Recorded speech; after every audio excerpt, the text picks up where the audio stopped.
Hi everyone, welcome back to another video, and thank you for always coming back to watch my videos. In case you're new here, my name is OJ the African Tiger.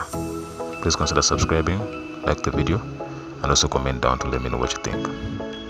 So today I'm in Hoima, popularly known as the oil city of Uganda.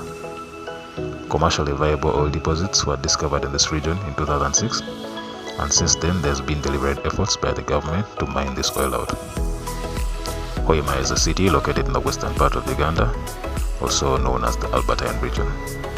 It's a city on the rise, and as you can see, new road constructions are taking place, and others that were done not so long ago. So take this ride with me and let's explore Hoima city. Don't forget to subscribe, like and comment. Thank you and cheers for now.